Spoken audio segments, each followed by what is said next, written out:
The sun dipped low on the horizon, painting the sky in shades of crimson and gold. A soft breeze carried the faint scent of earth after rain. But inside the small, crumbling house, silence weighed heavier than the air outside. The wooden floor creaked under every hesitant step, as though even the house itself remembered the years of sorrow it had witnessed. Seated by the dusty window, Anna stared out with distant eyes. At only 16, her face held more shadows than smiles, a reflection of burdens no child should bear. Her fingers traced invisible patterns on the glass, each stroke carrying the restless rhythm of her thoughts. She could see the children of the neighborhood laughing in the street, their carefree voices echoing like a song she no longer knew the words to. Behind her, the room was dim and filled with the faint ticking of an old clock, each second stretching endlessly. The walls, once painted a cheerful cream, had long since faded to a dull gray, cracked by time and neglect. Yet within that faded space lingered a strange warmth, a quiet resilience that refused to die. Even when everything else seemed broken, Anna's mother lay on the narrow bed in the corner, her face pale, her breathing shallow. The illness had taken its toll, reducing her to a fragile figure, but her eyes still carried a spark of love whenever they rested on her daughter. Anna glanced at her, fighting back the tears that had threatened all day. She had promised herself she would not cry again, not in front of her mother. Strength was all they had left, and Anna carried it like armor. From outside came the distant rumble of an approaching vehicle. Anna's heart quickened. For weeks she had been waiting for a letter, a sign, a miracle, anything that could change their lives. Rising from her chair, she moved to the door, her bare feet silent on the floor. Each step was filled with a trembling hope, a fragile belief that maybe, just maybe, the world had not forgotten them. As the sound grew nearer, Anna pressed her hand against her chest, steadying her breath. The moment felt heavy, charged, as if destiny itself was about to knock on their door. And in that suspended silence, she whispered to herself, "Please, let this be the beginning." The rattle of the vehicle grew louder until it stopped just outside their gate. Anna's heart leapt, pounding in her chest like a drum of both fear and anticipation.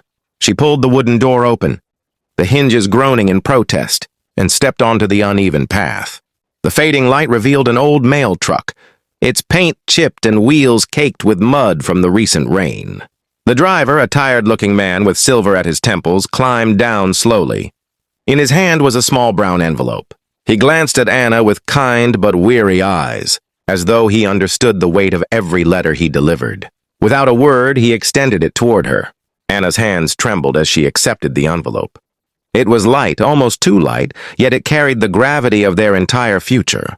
Her breath caught as her eyes scanned the handwriting across the front. Bold, unfamiliar but official.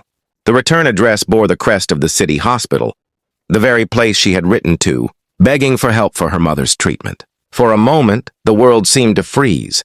She could hear only the distant chirping of crickets and the steady beat of her own heart. The envelope felt warm against her palm, though her fingers were cold with dread. She wanted to tear it open, yet part of her feared what it might contain. A refusal would shatter the fragile hope she had built. An acceptance could mean a miracle. The driver tipped his cap gently, climbed back into his truck, and drove away, leaving Anna alone in the quiet dusk. She stood rooted for a long while, staring at the envelope as if it might whisper its contents to her, without needing to be opened. Finally, gathering courage, she walked back inside. Her mother stirred faintly, her weak voice breaking the silence. "What is it, Anna?"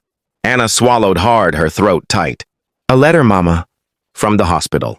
Her mother's tired eyes softened with both worry and hope. Anna sat beside the bed, the envelope clutched tightly in her hands. With trembling fingers, she slid her thumb under the seal, the sound of tearing paper loud in the quiet room. The moment hung heavy, fragile, as though the universe itself leaned in to listen. And then, with a deep breath, Anna unfolded the letter. The paper shook in Anna's trembling hands as she unfolded it, her eyes darting across the first lines. For a brief second, her vision blurred with fear, but then the words began to take shape. "Dear Miss Anna Carter," it began, the formal tone heavy and distant. Yet to Anna it felt like a voice from heaven itself. She read silently, her lips moving with every word. The hospital acknowledged her letter.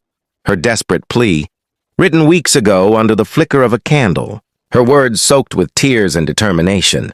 The letter went on to explain that a new charitable program had been approved to provide medical assistance to families unable to afford treatment.